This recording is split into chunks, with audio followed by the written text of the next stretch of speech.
everybody. Welcome. We're back. I'm sorry we lost some of you. We lost you for a minute due to technical difficulties. I apologize, but we are back on track. And I know Matt had a question. Can you repeat the question and then answer it, please?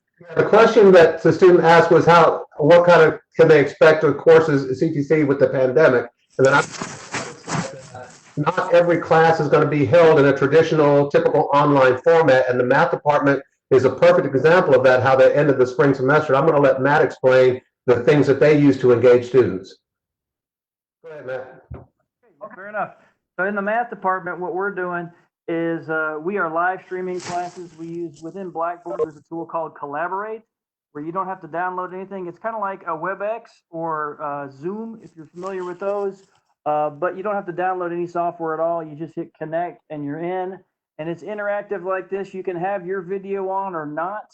You can have your audio on or not. There's a chat feature. You can interact with your professor live. And in the math department, we do it at a regularly scheduled class times. So if your class, I don't know, during the semester, maybe it's like 9 to 10:20 in the morning, that's when we're having class, and we are live, and you just log in from your house or wherever you're logging in from. And we have class. And if you have questions, you ask your question, and then we keep it up. We keep it going like that. So it's still a live experience. You're just not having the physical proximity, but you're still there. And different people have different technology things they're working with. So we have chat. We have, some people don't have microphones. You don't have to have a video at all. Most people turn them off if they have them during class. But we're live and we're here and we're ready to engage and have regular math classes, as close as we can. So later on, when they allow us to use our classroom, we will. But for now, we can't. So we are doing the next best thing, and we are making it come live to you from our homes. That's where we are. But other classes, they said earlier in this that people are using some different types of presentations. Some people have PowerPoints. They do some audio voiceover that kind of accompany the PowerPoint. Some people upload videos. There's lots of different things. Some instructors have gone to taken it to what their regular online class mode. And like we've had kind of going with a theme the whole time, I'd say, if in doubt, contact your instructor. They can tell you what you can expect from their course.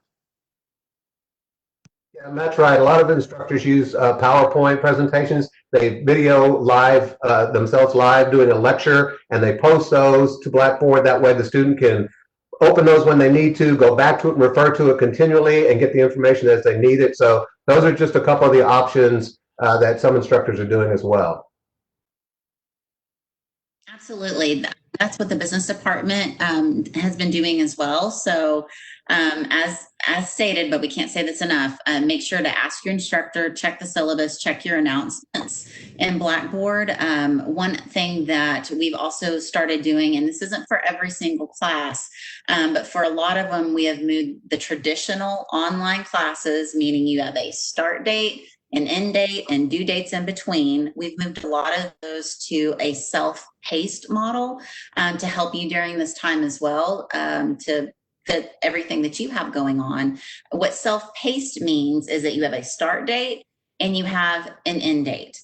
And then we will give you suggested due dates. It's up to you, of course, to make sure that you're staying on track. But this allows you a little bit more time, a little bit more flexibility.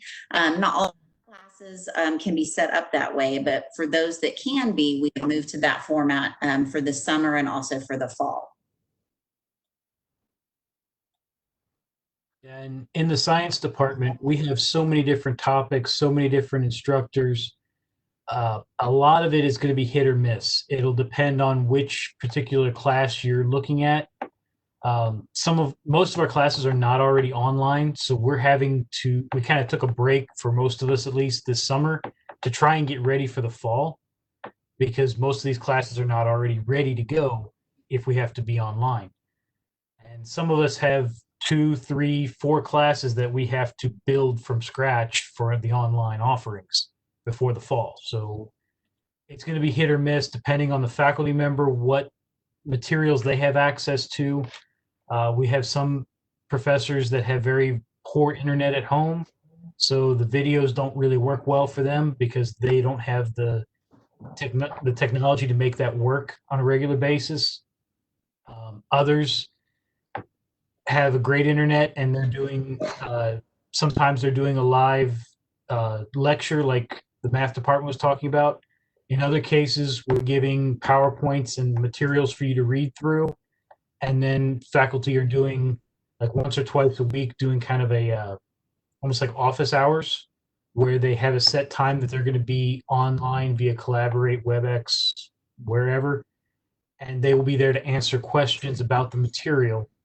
So then you have to review the material and come and ask questions. But we're trying to make sure we're available as much as we can. But again, talk to the instructor to find out how they're setting up their class.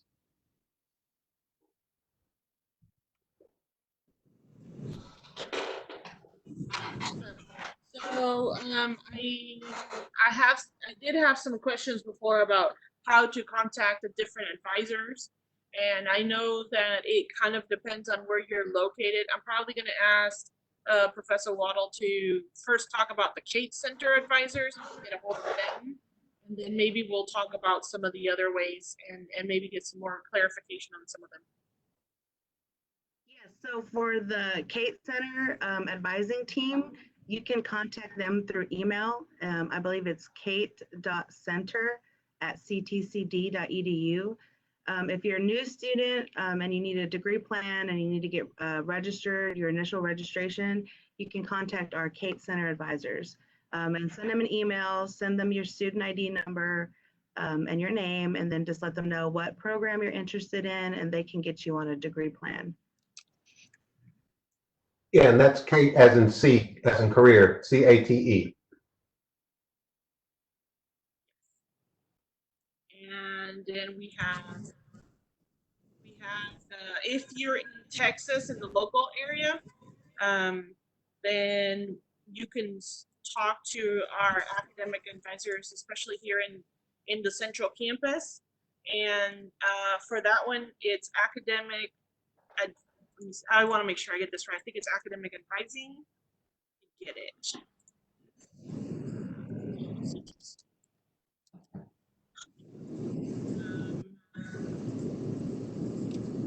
And Do then you have a chat like some of these other ones?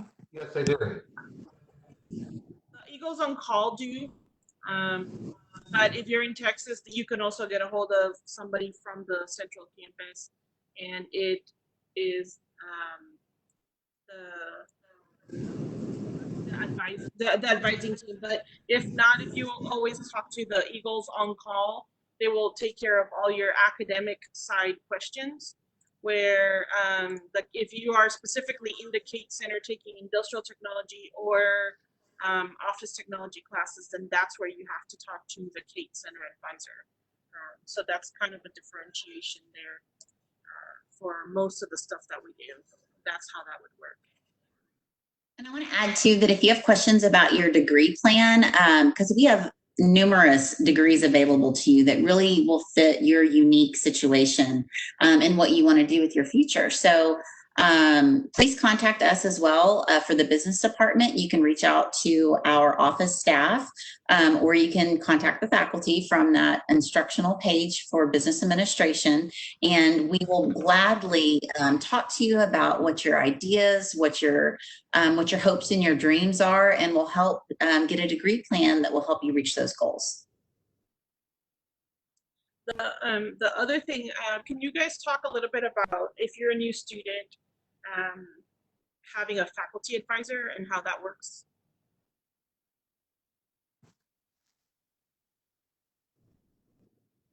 Anybody? Yes, I can. Sorry, I thought Matt was starting to talk because it switched to him. Yes, so brand new students that have never been to college before are assigned a faculty advisor. And so when you're assigned a faculty advisor, we will reach out to you and set up an appointment.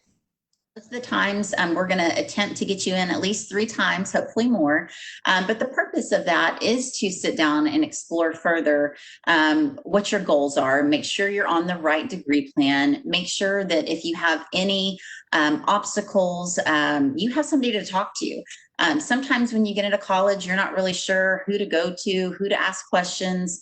And you might have 20 different questions and are just kind of nervous about trying to find the right person to reach out to.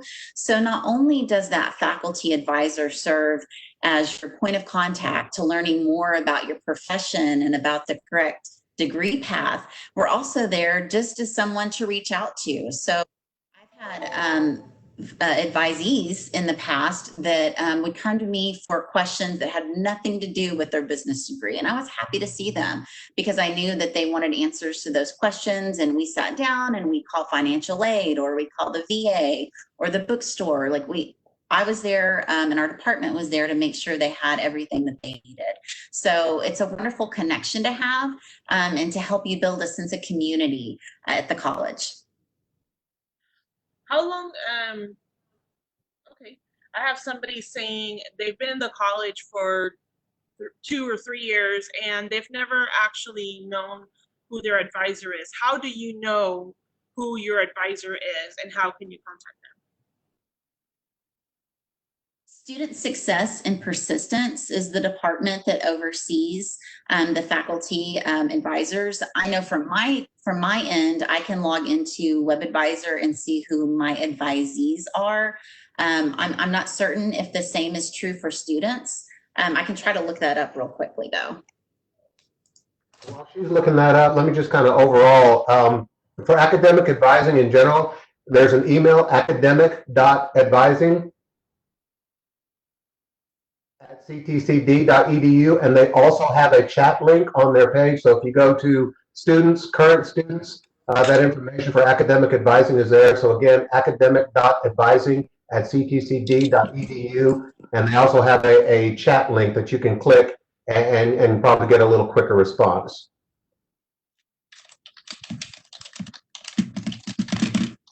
Well, that up too. I do want to say that oftentimes the email is lost into your Eagle Mail spam account. So make sure to log into your Eagle Mail, excuse me. Also look into the spam folder to see if you have an email from Student Success and Persistence who tells you who your faculty advisor is. And my understanding also is if you've had any previous college, you're not a part of that program, the faculty advisor program. However, I will say that if you want one, we can help you get in touch with somebody who will be there to help you through that. And also keep in mind that just because you may not have an official faculty advisor, if you know what you want to do, talk to the faculty members that teach courses related to what you want to do. We are more than willing to try to help you prepare, give you advice on what to do, what not to do, help you finish here and then go on and be successful elsewhere. We want you to complete our courses. We want you to go out and then get a further degree elsewhere and get a job. We're more than willing to help. Just contact us. Let us know, hey, I'm curious about, this school or that school. I'm curious about what kind of job opportunities there are. Let us know and we will do our best to help. I found the email that you can reach out to. It is fadvising@ctcd.edu. Again, that's fadvising@ctcd.edu.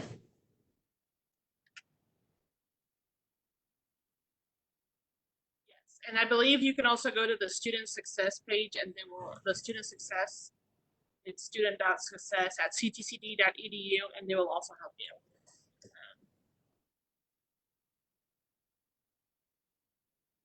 Y'all hear me? Yes, ma'am.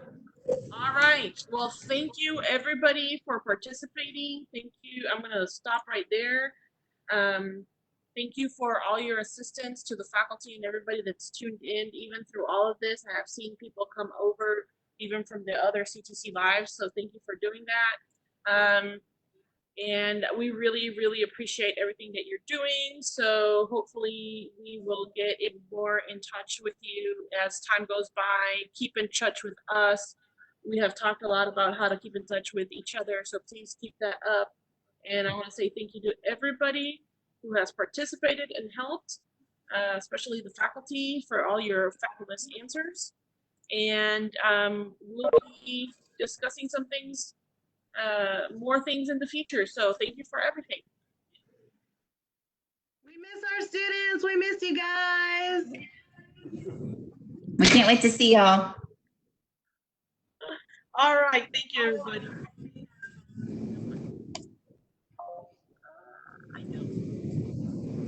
Hang loose for a minute till Mariceli officially dismisses us.